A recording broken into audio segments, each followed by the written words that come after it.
Welcome to Shh, Tell Me Everything.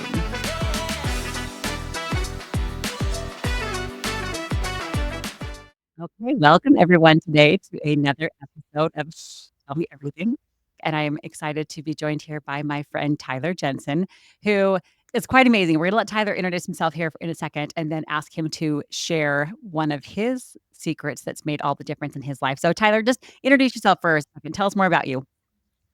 Yes, thank you so much, Kristy, for having me on the show. First off, so I am Tyler Jensen. I run a strategist company, and we specialize in helping home and auto insurance agents.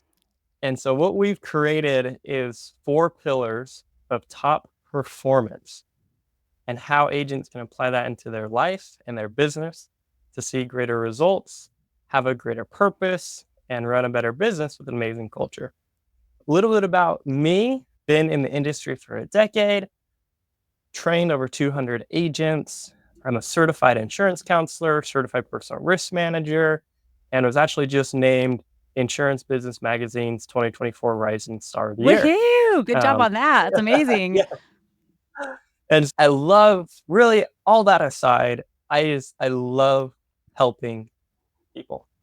I love helping individuals live their best life, live the life they want to live, and achieve their goals and see that Well, satisfaction in their and you life. can feel that even just being around you, Tyler. Every time I see you, like you exude that feeling that makes us all want to be better. Like you can feel it when you're in your presence. And I've heard you speak a little bit, not in depth or anything, but a little bits and pieces here and there. And it was one of those times where I'm like, grab my pen and pencil and wanted to just jot down some notes. I'm like, oh my gosh, this would be useful. Oh, we need to do this. Oh, until at the end, I finally went to Tyler. Said, Tyler, will you just come back and train my whole staff? Can we actually just have you come and help us? And we're not in the insurance industry, but man, some of the things that you were teaching we could so implement in our teams and would be super useful. So we're actually going to have Tyler, we're working him into part of our like official team training this January for the upcoming tax season, so we're looking forward to that. Yes, okay. And then I'm looking forward to that as it's, well. it's, it's So going to be great. And okay, so today we have to be specific, which is tricky because there are so many things, even like from this time I heard you before, that we would love to have you share. But today, what I'd love you to do is to share one thing. Like, Tyler, if you can think of one thing, if you had to identify something, and it's, I said this, like, what is the thing that has made the difference? And when I've invited guests onto the show, it doesn't have to be business related. It can be family. It can be spiritual development, sports, I don't know, cooking, I don't know, what is it in your life, but something in your life that has made all the difference. And we would love you to teach us about that and share that with us. So just Tyler, tell us everything about this thing that has made all the difference. thank you, Christy. Let me tell you a story about when I was a young, struggling agent. So I first opened an insurance agency, and I started a scratch agency, which is difficult in and of That's so hard itself. because that means you don't have any All existing of its clients. And trials. with insurance, you don't earn money until you start getting clients and recurring revenue and kind of in mass, right? Like Yep, yeah, okay. That's a struggle. That's real. it is a struggle. And I started off very successful. Sold literally 10 accounts my first week.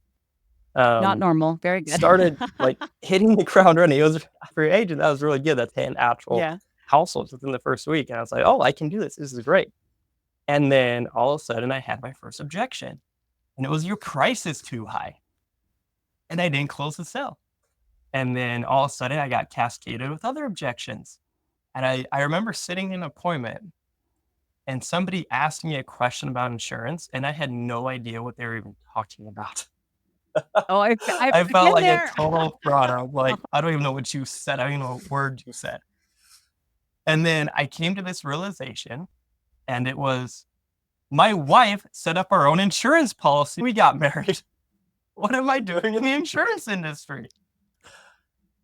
And from there, I just pressed on in the business. And it was a couple months later, I was sitting in my office signing a payroll check out of my own personal checking account. It was just before Christmas. And just the month before, the largest policy I had written to date had canceled. And with insurance, you have to back pay all that premium. So I was left with hardly anything coming into the business that month. And so it was one of those emotional things where it's, what am I doing? How am I going to continue? How am I going to get out of this? Is this even right for me? And I was stuck in a pessimistic state Mhm. where everything negative was just coming back to my mind. Everything I had done wrong, every negative experience, everything I was doing wrong in the business. And it was just my wife. She simply looked at me and she said, "You're going to be okay. You're going to figure it out. You're going to provide for the family. Go do the work." And it was right there where I had a shift. It was a paradigm shift, Kristy. It was, am I going to continue being a victim of my circumstances, or I'm going to take this opportunity to become a victor? And for businesses, it's that choice. You are pessimistic by nature. Doesn't matter who you are. Negative experiences resonate more significantly in our subconscious than positives. I would imagine that that's how we're hardwired, right? That's how we survive. We're hardwired to look for danger, to look for things that could threaten us, that could hurt us, that we need to avoid, that we need to run from, right? That's in our genetics, right? It is. It is. That's exactly how we're wired. So when we have a negative experience, and I had the biggest cancellation, my first thought was, oh my goodness, how am I going to continue? I'm fearful this is going to happen again. Is this going to happen more? Should I just get out of it? I went down this cycle of viewing this experience as a failure that induced fear within me, and I wanted to become complacent. But where that shift happens is when we consciously choose optimism. So you want to know my one secret, Kristy? I do. It's right there. Optimism. Optimism in our business can make all the difference. Optimism is the Latin word which means best. So when we view our day, are we doing the best thing for our clients? Are we being the best version of ourselves? Are we giving our employees the best experience? Are we doing what's best for the company? Is that failure I just had, how can that be the best thing for me? How can I take that? How can I learn from it? And how can I create a culture of learning and discovery? That's the power of optimism.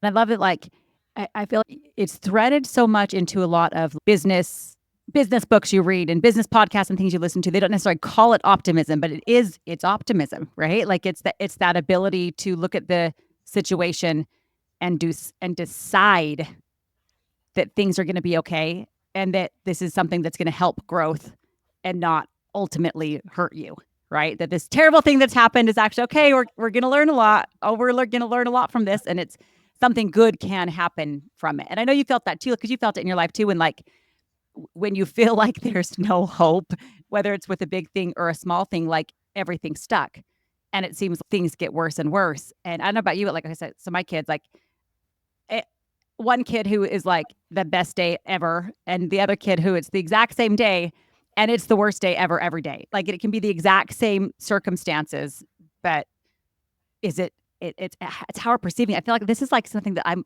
learning a lot with about myself over the past year, about where it's all, you're way better at articulating this. I can tell my brain what I'm experiencing instead of waiting for my brain to tell me what I'm experiencing. So what I mean is I can decide how I'm going to view it. I can decide what the experience is instead of just waiting for that generally negative, right, way that it wants to just come and interpret that experience. But we actually decide what the story is, right? We're actually telling ourselves the story, even if though it's the same story. I don't know if it's okay, you've got this concept down, but like, this is hard for my brain sometimes because it's the same story, it's the same set of circumstances, but we really can change it with how we tell ourselves to perceive it. Because a lot of us will be optimistic. That's fine if you're feeling good. But what about when you're not? What about when it feels terrible, which is what it certainly does in the beginning when you're not used to training your brain that way, right? Yes, it is. One of my good friends and neighbors is, to me, a beautiful example of somebody that developed the ability to choose Optimism. And they're in their 50s, and his wife was diagnosed with stage 4 cancer. She has since passed on, but as she was going through that year of treatments, knowing she was going to pass away, I had seen so many other people become so negative Yep. from those experiences, right? Because they're enduring some of the hardest things somebody has to go through, battling cancer. And yet, every time I talked with them, they were so optimistic. And I asked him, I said, you're going through one of the hardest things anybody ever has to go through, living every day knowing you're going to lose your wife. How are you so positive? And he said, there comes to a realization where you have to accept what happened, and then you have a choice to make from there. He said, we can live every day focusing just naturally on all the hard things we have to go through every single day. But we choose every single day to focus on the positives and how we can have the best outcome with the time we have left. He said that made all the difference. And it's that same concept in business. We all have setbacks. We all have trials, like you said, Kristy. But it's that choice we have to make. We have to accept top performers, people who are optimists, they just don't have setbacks, right? We all have setbacks. But it's this process that I teach that we say, okay, explain it. Say it out loud. I am feeling frustrated from this appointment.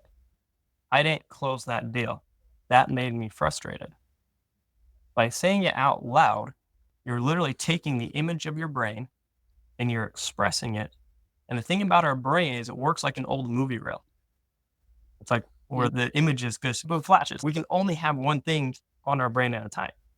And so acknowledging that image, we can then take that reel and replace it to say, hey, I've expressed it. I am feeling frustrated. One, that's just going to diffuse. When you label things, it diffuses those. And then from there, you can say, now, how am I going to become better because of this? That's a good follow-up question, because then you can look at that same scenario and say, okay, what did I learn from that? How can I take that? How can I apply that back the next time I have that appointment? How can I take that objection I didn't overcome? Say, okay, how can I revisit that the next time this happens? So now we're just in this constant feedback loop of growth and development and progression. Because in my opinion, Kristy, there's no such things as failures. There's only opportunities for learning and growing. Well, I think something came to my mind. I'm LDS. I served an LDS mission in Moscow, Russia. And in Russia, here. First off, I'm like a 20-year-old over in Russia, having an adventure, doing service, meeting all these people. It's really hard, but it's interesting, right? And I'm also a 20-year-old girl. And so I talk like a 20-year-old girl, and I'm really animated and I smile a lot, and I'm American and I have these perfect straight white teeth. And it's definitely just sticking out as an American. And the Russians, I mean, it was just it's a very different culture, especially on the street, how we're openly dealing with things, how we talk about things. And they had a joke there. There was always a running joke that an American is just always, this doesn't translate well into English. They're always smiling. Even if you come up and say, how are you doing today? Oh, great. My grandma just died. Oh yeah, your grandma just died. Yeah, my grandma just died. And everybody's smiling all the time and everybody's happy all the time. And it's just this Disneyland, but not real. And it wasn't like a good thing. It was like, oh, we should be happy like them. And, oh no, those silly people that are always just smiling. And it just makes me laugh because I'm sure that's exactly how I was, because I was just overly enthusiastic, I'm sure. So like in our culture too, I feel like there's been a little bit of a pushback over the past decade of people wanting to be more authentic, right? And saying, okay, we want to be more authentic, we want to be real, and that we're going to address mental health, and that we're not just going to pretend everything's fine, and that we really be like this. The pendulum kind of swung back this way quite a bit of, no, let's just be real. But I feel like sometimes we go too far and miss the mark of we can still choose. And that being optimistic and being in this growth mentality isn't just covering it up, and isn't just being fake, and isn't just being pretend happy, or just thinking like the American are just smiling. Oh yeah, grandma just died. Yeah, grandma just died. It's a great day. Like we don't have to be that. There's a way to actually be authentically optimistic, to feel it inside, even when, especially when things aren't perfect. I know, because I don't know if you've seen that too. We're just like, there is this view of like perfect people. They're always happy because their lives are perfect, right? Like they have the perfect family and the perfect job. And of course they're happy. And then there's the rest of us, right? Looking at these people Yep. where it's not quite the same. The lens of social media. The lens of social media. That's a good way to put it. But I also really like how you related optimism to growth mentality, right? It's not Yep. because I like sometimes think optimism sometimes gets a bad rap of just being fake happy and not actually addressing your own mental health needs. You know what I mean? Not having boundaries in place. Like, no, not those things. What if we look at optimism as growth mentality, right? Because when we're in a growth Yes. cycle, everything's going to be okay because we can always grow out of it, right? No matter what terrible thing we're going through, what big, huge, giant mistake we've just made, we can grow through and ultimately out of what we're in. Correct. I think it goes back to that, the actual word optimism that I just mentioned. The Latin word means best. It doesn't mean happy, Yeah. right? It doesn't mean positive. It means best. In all circumstances, what is the best outcome that can come from this?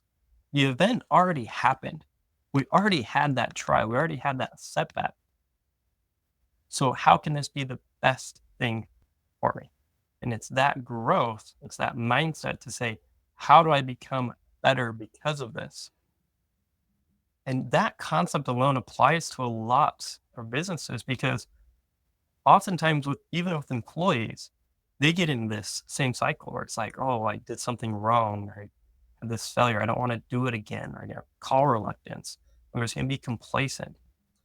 Or when they do something wrong, oftentimes leaders, we're in this correction mode as leaders. Oh, we're just going to correct.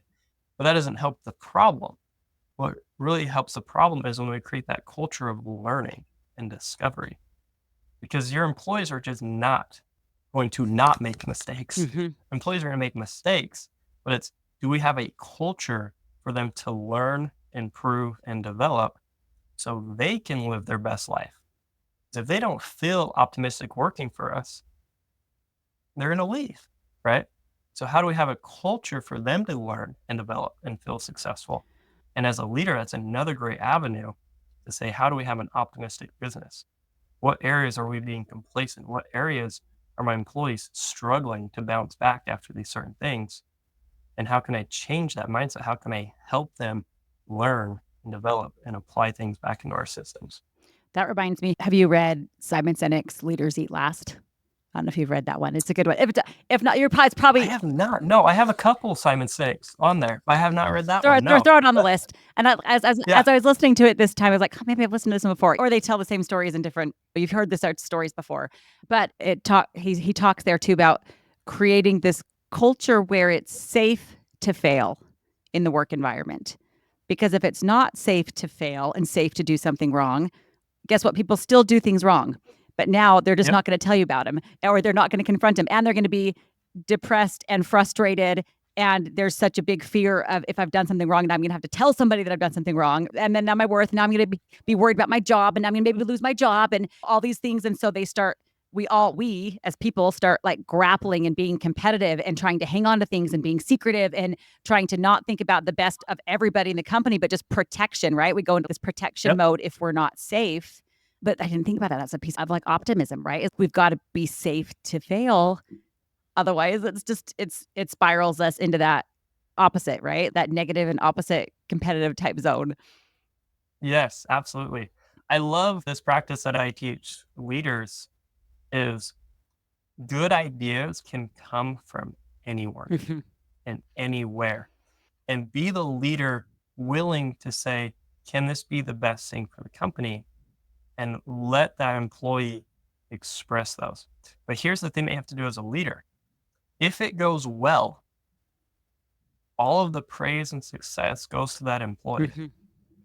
But if it goes wrong, it is all on you, because you agreed Yep. to let that voice be heard. Yep.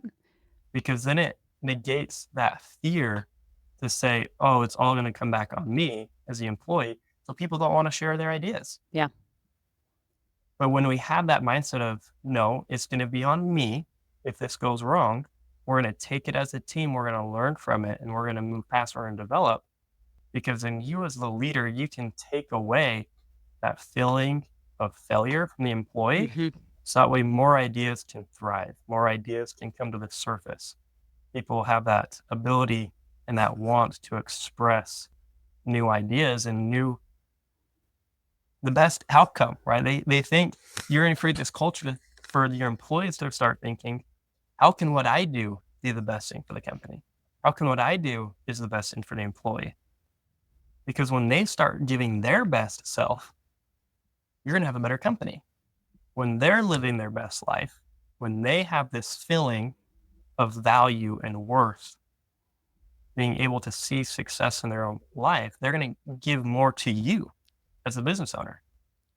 And so you have to create that culture, and that's a great kind of way to do that. So the thing that just came through Allow those ideas to my mind right now too is, oh man, wouldn't it be wonderful if like politics worked that way? We're not going to get into politics, but if leaders, because we can see that in business, right? That if you'll take care of your people, if you will, like you're going to take care of them, like you're going to have their back. If they've made mistakes because of the parameters you've made and you didn't follow up or you didn't give them more specific things, that you as the leader are going to be the one to own up to that and work towards changing that, but not blame. It just made me laugh because I feel like in our current political climate, it's like the total opposite. It's nope, I'm going to take, I will, whoever, doesn't matter what party you care for, we're all going to take the credit for anything that's good. And we're going to blame everybody else for absolutely everything that wasn't great. Not optimistic. Maybe that's why there's such a mood of pessimism in our country, is that we can feel that. People see right through that. They do, right? You can tell that's not genuine and not a safe place where people could thrive if if if the leaders aren't going to take that responsibility. I just love it. Let the people shine that actually did the stuff. I think that's really important. Sorry, it just made me laugh. I was like, oh, what if we had some really great leaders? What if we applied these principles on a much grander scale? We'd all be we'd all be better off. Gosh, okay. So like tell me how does this now play out in your life? So what does this look like now for you in your business and your life? For me, follow these principles for the business, it applies to so much, right? Because our 4 pillars, the first one is what we're talking about is optimism. That's our first pillar, right? Is how do we get our mindset correct? How do we do what's best for the client? So that goes into a lot of different avenues. Is who's our best client? Who's our best avatar? What product can I give the best service for, right? But then it goes into systems. All right, how do we create systems for everything? How do we make sure people are successful? How do we have systems for our employees? And then the third is power, which is articulating your value. So how do you actually take your knowledge and how do you actually apply it? And that's a lot of that feedback loop that we've just been talking about. And then how do you have focus? Because with direct focus, there can be no fear. There's no fear when your focus is clear. So when you have focus and direction in your business, that's where top performance comes. And so for my own business, I follow my own teachings. Yeah. I follow my own things that I teach other businesses to do, right? It's nothing, I'm not going to tell you something that I don't do personally. Tell them the kids to make their bed. Right? Kids, go make your bed. Just don't look at mine. It's not going to work. Yep. Exactly. And so it's oftentimes funny because I'll review some of my own videos and I'll learn from myself. Yeah. Huh? Where it's like, oh, that's a great idea. I need to do more trainings start because I'm doing going to that in remember my those own things. Let business. me go teach about the things that I remember I need to do. Yeah. Yep. And it's that cycle of learning. And so I love that aspect. And that's what I do for my business is I'm always on that constant road of discovery. I'm always thinking, how can I provide better things for my clients? How can I improve what they're getting? How can I better take care of my employees? I'm always on that constant road of discovery myself because in business, part of that framework is about education. Education, like Kristy, about me, I'm a nerd. So I love study of words if you haven't gotten that from me. But education means discovery, where it's how do we discover and how do we learn new things? And that has to be a daily thing. So every single day, I'm learning. I'm reading books. I'm doing podcasts. I have my own coach, right? I'm a coach to others, but I have my own Mhm. coach, right? I'm not going to tell you to get a coach if I don't have a coach. And so I'm always learning. I'm always improving. And so with your business, the same thing applies, right? Do what you're asking others to do. Um, like for you do accounting, and it's, are you following the same principles in your accounting that you're teaching the other Yeah. business to do in their accounting, right? I like to ask this question of a wealth management advisor. Show me your portfolio, Yeah. right? What does your portfolio look like? If you're going to tell me what I should do, what does yours look like, right? Or an agent that I always tell them is, okay, if you're going to advise this, what do you have? Are you following your same counsel that you're giving your clients? Um, so what's best, right? If you're doing what's best, you're going to give other people what's best. My cheeks hurt from smiling. I've just been smiling the whole time I'm listening to you.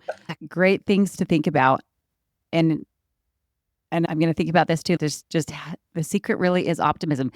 And it makes all the difference in the world. Like it sounds like such a little thing, but actually makes all of the difference. Okay, so Tyler, we're going to wrap it up here in a second. And I'm so grateful. Thank you so much for joining me today. Like I've had Of a course. wonderful time learning from you, and I look forward to learning more from you in the future. Like I said, I'm having Tyler come teach my whole staff as part of our training in January because I want to get all of us to have this same on the same page too with mindset. And we have a great team. We have a wonderful team, and we love working together. But even all of us, like we can all benefit from checking ourselves and remembering to pay attention to how we're framing things and have a little bit of optimism goes a long way. Okay, I'm going to stop talking now. I'm actually turn my mic off and turn the time over to you, Tyler, for the last couple of minutes. And I want to just give the time completely over to you. You can share whatever it is that you want to share. If you want to pitch some more about your business or tell us how to reach you, whatever you want to do, the time is now yours.